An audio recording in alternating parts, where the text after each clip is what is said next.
It's time for Around the Ozarks News, brought to you by the Springfield-Greene County Park Board, Blue Current, and Thompson Sales. Here are your hosts, Ethan and Sarah Foreheads.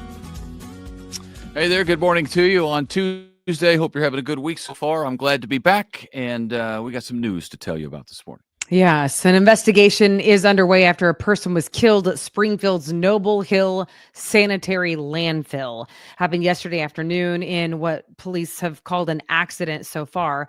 We know it was 62-year-old Larry Flett, F-L-E-T-T.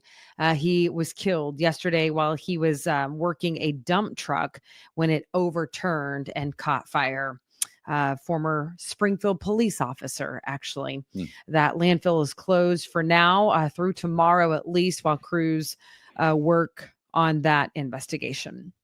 The person who was in critical condition after just a terrible house fire in Springfield last week has passed away.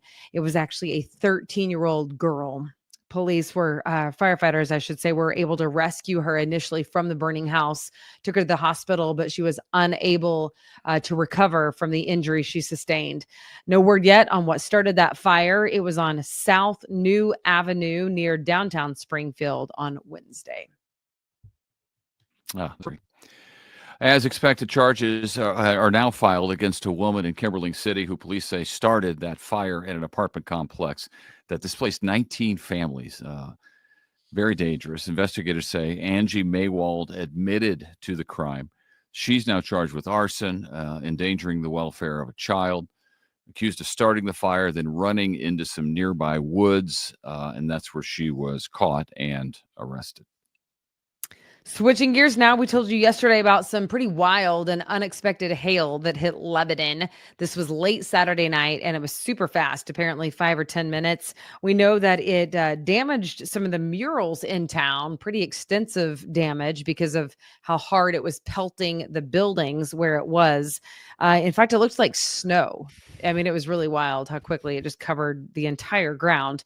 But if you are an artist, perhaps you could give the Downtown Lebanon Association a call. They do plan to restore those murals and say it will be paid for with donations from businesses. So maybe that's you, and even the handiwork from artists, perhaps. So if you have a gift, give them a ring. Well, that's cool. Downtown You just Lebanon, see yeah. the community come to the rescue and take care of what's wrong. That's good. Yeah. You know, typically the losing team at the Super Bowl would not get an invitation to the White House.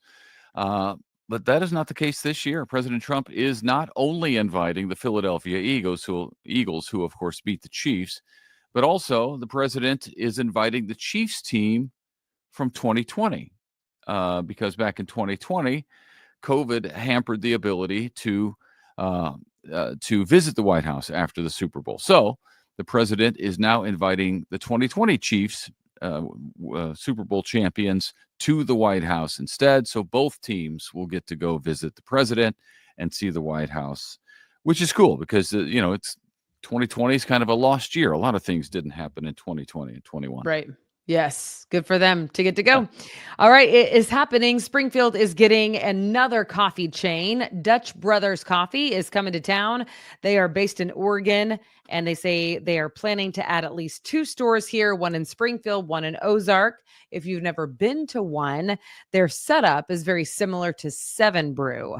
Or like Scooters, kind of more like 7 Brew than Scooters, but either way, we know that one of them in Springfield is going on West Sunshine, right there by where the new Target is going in, and then the other one, I believe, in Ozark. I don't know where in Ozark yet. That remains to be seen. But Dutch Brothers Coffee, and then we have this again. Silver Dollar City, surprise, surprise, has been nominated once again for America's Best Theme Park.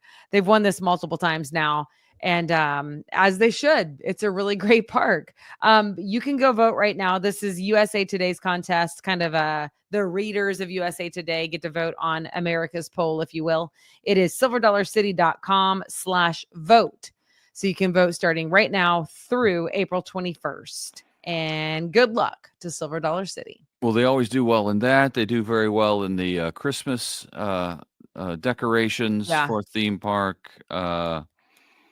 Wonders Wildlife does well as well. So the Ozarks is well represented in USA Today polls. Yes, it is. Yes, it is. Well, thanks for joining us. Welcome back to Ethan. I know everybody has a busy day at work, so we'll get to it. But thanks so much for tuning in. All right. We'll see you tomorrow. Bye.